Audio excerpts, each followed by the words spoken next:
6th class. Happy Rakshabandhan again. और आपकी science की क्लास में आपका जो चौथा चैप्टर चल रहा है उसमें हम लोग पदार्थों के गुण पढ़ रहे थे कि किस तरह से गुणों के आधार पर जो है हम लोग पदार्थों की ग्रुपिंग कर सकते हैं या उनके समूह बना सकते हैं। पदार्थ की जो अगली प्रॉपर्टी या अगला गुण है बच्चों, वो है वस्तुएं जल में तैर अथवा डूब सकती है। आप सबने देखा है कुछ वस्तुएं जो जल की ऊपरी सतह पर तैरती रहती है और कुछ जो है वो डालते ही नीचे पैंदे में चली जाती है, यानी डूब जाती है। तो देखो ये भी एक प्रॉपर्टी है, पदार्थों की एक गुण है।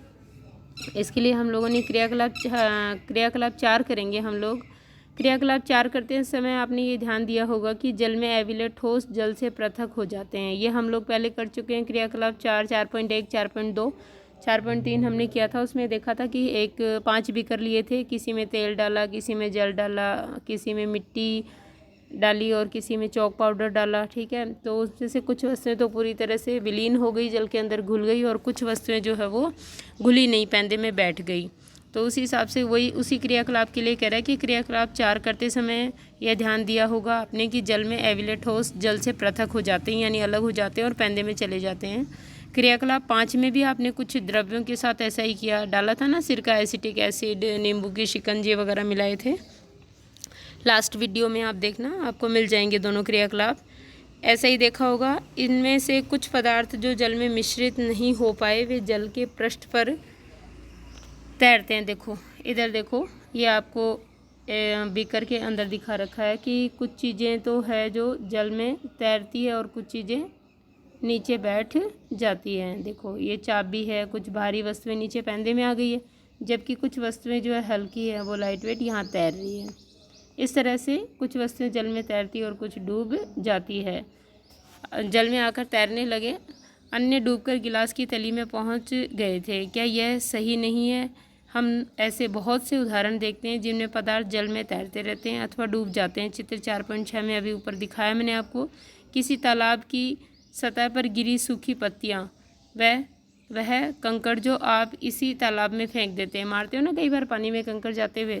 शहद की कुछ बूंदें जिन्हें आप गिलास के जल में डालते हैं, इन सबका क्या होता है? बूझो यह चाहता है कि आप उसे जल में तैरने वाले तथा जल में डूबने वाले पदार्थों के 5 उदाहरण दें। अन्य द्रवों जैसे तेल में यही पदार्थ तैरते हैं अथवा डूब जाते हैं। इसे देखने के लिए आप किस प्रकार परीक्षण करेंगे, यह भी करके देखें। अब नेक्स्ट जो गुण है वो है पारदर्शिता। पारदर्शिता का मतलब होता है किसी चीज़ के आर पार आपको दिखाई देता है या नहीं, यानी पदार्थ के आर पार आप देख सकते हो या नहीं देख सकते हो। तो आप बहुत सारी चीज़ें देखते हो, घर में बनी कुछ ट्रांसपेरेंट प्लास्टिक है, कांच है, इनके आर पार आप देख सकते हो, जबकि कुछ अन्य वस्तुएं हैं, स्टील वगैरह के जो कंटेनर होते हैं, आप नहीं देख सकते हो उनके आर पार। तो ये भी पदार्थों का एक गुण है, पारदर्शिता। आपने लुक्का छिपी का खेल खेला होगा। उन स्थानों के बारे में विचार कीजिए जहां आप खेलते समय छिपना चाहेंगे ताकि आप दूसरों को दिखाई न दें। आपने इन स्थानों को ही क्यों चुना? क्या आपने कभी शीशे की खिड़की के पीछे छिपने का प्रयास किया? नहीं किया ना, क्योंकि आप जानते हो खिड़की के शीशे में से आर पार दिखाई देता है, तो उस पार आप दिख जाओगे। स्पष्ट रूप से नहीं, क्योंकि ऐसा करने से आपका मित्र शीशे से देखकर आपका पता लगा लेगा। उन पदार्थों अथवा सामग्रियों जिनसे होकर वस्तुओं को देखा जा सकता है उन्हें पारदर्शी कहते हैं। देखिए यह आपकी पारदर्शी पदार्थों की परिभाषा है कि वे पदार्थ जिनके आर पार दिखाई देता है या वे सामग्रियां जिनसे होकर वस्तुओं को देखा जा सकता है उन्हें पारदर्शी कहते हैं। चित्र 4.7 में देखेंगे, कांच, जल, वायु तथा कुछ प्लास्टिक पारदर्शी पदार्थों के उदाहरण हैं। ये है पारदर्शी पदार्थों की परिभाषा और उदाहरण। प्राय दुकानदार बिस्किट, मिठाइयाँ तथा अन्य खाद्य पदार्थों को कांच अथवा प्लास्टिक के पारदर्शी पात्रों में रखना अधिक पसंद करते हैं। देखो ये देखिए आप, ठीक है, मुखावरण है ना। अब इसमें से देखो 3 तरह के हम लोग पदार्थ के पारदर्शिता के गुण के आधार पर 3 प्रकारों में बांटेंगे पदार्थों को। तीनों ही आपको चित्र 4.7 में दिखाए गए हैं। ठीक है, मुखावरण 1 में अपारदर्शी, जिसमें बिल्कुल नहीं दिखाई दे रहा है, ये अपारदर्शी, इसमें बिल्कुल नहीं दिखाई दे रहा है। दूसरा पारदर्शी, इसके अंदर पारभासी। तीसरा है, ये दूसरा दे रखा है, ये पारभासी है, जिसके अंदर कुछ दिखाई दे रहा है हल्का और कुछ नहीं दिखाई दे रहा है, यानी स्पष्ट रूप से दिखाई नहीं दे रहा। और बच्चों ये वाला जो है बिल्कुल पारदर्शी, इसमें से फेस दिखाई दे रहा है। ठीक है, तो इस तरह से पारदर्शिता के आधार पर 3 प्रकारों में बांटा जा सकता है वस्तुओं को। अब दुकानदार जो है वो हम कह रहे थे कि दुकानदार जो कांच के डिब्बों में ही अधिक सामग्रियां रखना पसंद करते हैं ताकि खरीदार इन चीज़ों को आसानी से देख सकें। चित्र 4.8 देख लीजिए आप, ये रहा आपका। दुकान में रखी पारदर्शी बोतलें। इसके विपरीत कुछ ऐसे पदार्थ हैं जिनसे होकर आप वस्तुओं को नहीं देख सकते। देखो कौन से पदार्थ हैं, ऐसे पदार्थ जिनसे होकर आप वस्तुओं को नहीं देख सकते, इन पदार्थों को अपारदर्शी कहते हैं। आप यह नहीं बता सकते कि बंद लकड़ी के बॉक्स, गत्ते के डिब्बे अथवा धातु के पात्र के भीतर क्या रखा है। लकड़ी, गत्ता तथा धातुएं पारदर्शी पदार्थों के उदाहरण हैं। क्या अब हम यह समझते हैं कि हम बिना किसी भ्रांति के सभी पदार्थों एवं वस्तुओं को पारदर्शी अथवा अपारदर्शी समूहित कर सकते हैं, है ना। उदाहरणों के भी हम बता सकते हैं कौन सी पारदर्शी और कौन सी अपारदर्शी। क्रियाकलाप 6 करेंगे। कागज़ की एक शीट लेंगे और इससे होकर किसी प्रदीप्त बल्ब को देखिए, मतलब जलता हुआ जो बल्ब होगा उसको देखने का प्रयास करेंगे। इस संबंध में अपने प्रेक्षण नोट कीजिए। अब कागज़ की शीट के बीच में, पहले कागज़ की शीट ली, कागज़ ले लिया आपने एक कॉपी का, उसमें देखने का प्रयास किया जलते हुए बल्ब को कि दिखाई दिया या नहीं दिया। और इसके बाद क्या करेंगे, कागज़ की शीट के बीच में 2 या 3 बूंदें जो है वो खाने वाले तेल या मक्खन यानी चिकनाई हो जिस पदार्थ में उसकी डालेंगे बच्चों। फिर इसे फैलाएंगे। कागज़ के उस भाग से जहाँ तेल फैला है प्रदीप्त बल्ब को दोबारा देखने का प्रयास करेंगे। अब देखो जहाँ तेल का धब्बा है ना या घी का धब्बा है वहाँ से देखो, पहले भी देखा था आपने बल्ब को जलते हुए को, आप दोबारा देखो। अब आप क्या देखते हैं, क्या आप यह पाते हैं कि अब बल्ब हमें पहले की अपेक्षा और अधिक स्पष्ट दिखाई देता है, परंतु क्या आप इस चिकने कागज़ से होकर प्रत्येक वस्तु को पूर्णतः स्पष्ट देख लेंगे?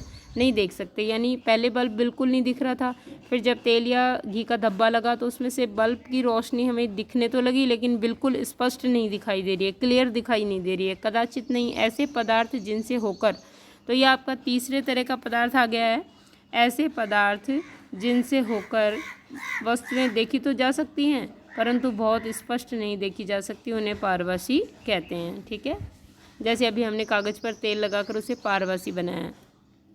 कागज़ पर लगे उस तैलीय धब्बे को याद कीजिए जिसका उपयोग हमने खाद्य पदार्थों को वसा के लिए परीक्षण करने में किया था। पहले किया था ना हमने, खाद्य पदार्थों को वसा का परीक्षण करने के लिए किया था, वह भी पारभासी ही था। क्या आप पारभासी पदार्थों की कुछ और उदाहरणों पर सोच विचार कर सकते हैं। अतः हम पदार्थों को कितने भागों में बांट सकते हैं पारदर्शिता के गुण के आधार पर? अपारदर्शी, पारदर्शी और पारभासी के रूप में बांट सकते हैं या समूहों में वर्गीकृत कर सकते हैं। पहले किसी अंधेरे वाले स्थान पर टॉर्च के कांच को हथेली से ढकने का सुझाव देती है। टॉर्च का स्विच ऑन करके हथेली के दूसरी ओर का परीक्षण कीजिए। वह यह जानना चाहती है कि क्या आपकी हथेली पारदर्शी है, पारभासी है अथवा पारदर्शी या अपारदर्शी है। ठीक है, जानना चाहती है वो। हमने यह सीख लिया कि पदार्थों की अपनी भिन्न दिखावट होती है तथा इनके जल अथवा अन्य द्रवों में मिश्रित होने के ढंग भिन्न भिन्न होते हैं। वे जल में तैर अथवा डूब सकते हैं अथवा पारदर्शी, अपारदर्शी और पारभासी भी हो सकते हैं। पदार्थों का यह समूहन उनके गुणों में समानताओं अथवा विभिन्नताओं के आधार पर किया जा सकता है। हमें पदार्थों को समूह में रखने की आवश्यकता क्यों पड़ती है? दैनिक जीवन में हम प्राय पदार्थों का समूह अपनी सुविधा के लिए करते हैं ना बच्चों, ताकि अलग अलग देख सकें हम चीज़ों को, जो आपस में मिलती जुलती चीज़ें हैं वो एक जगह रख सकें। ठीक है, वरना सब मिक्सअप हो जाएगा, हमें दिक्कत होगी किसी भी चीज़ को ढूंढने में। घर में हम अपनी वस्तुओं का भंडारण सामान्यतः इस प्रकार करते हैं कि एक जैसी वस्तुएं एक साथ रखी हो ताकि आसानी से मिल जाए, है ना। इस प्रकार की व्यवस्था द्वारा हम आसानी से उनका पता लगा सकते हैं। इसी प्रकार कोई पंसारी कौन होता है? किराने का सामान बेचने वाला होता है। पंसारी प्राय सभी प्रकार के बिस्कुटों को अपनी दुकान में एक कोने में रखता है ताकि वहाँ एक ही जगह मिल जाएं। सभी साबुनों को अन्य स्थान पर, जबकि अनाज तथा दालों का भंडारण किसी अन्य स्थान पर करता है। इस प्रकार के समूहन के लाभप्रद होने का एक दूसरा कारण भी है कि पदार्थों को इस प्रकार समूह में बांटकर उनके गुणों का अध्ययन तथा इन गुणों में किन्हीं भी पैटर्नों का अवलोकन करना सुविधाजनक हो जाता है। इसके विषय में और अधिक अध्ययन आप अगली कक्षाओं में करेंगे। तो बच्चों, आपने देखा कि किस प्रकार जो है वो पदार्थों का समूहन करने से हमें फ़ायदा होता है। हम लोग पदार्थों का वर्गीकरण या समूहन क्यों करते हैं? एक जैसी वस्तुओं को एक जगह रख देते हैं तो आसानी से हमें वो उपलब्ध हो जाती है, मिल जाती है, वरना हम ढूंढते रहते हैं। ठीक है, और दूसरा फ़ायदा हमें ये हुआ कि हमें पदार्थों के गुण पता लगते हैं, तो हम लोग गुणों के आधार पर भी वस्तुओं को अलग अलग समूहों में रख सकते हैं। बच्चों, ये आपका 4th चैप्टर था। और लगभग पूरा हो गया आपका चौथा चैप्टर आज। तो इसका नेक्स्ट जो है वो आगे के वीडियो में देखेंगे हम लोग, यानी कल के वीडियो में देखेंगे। Okay, thank you.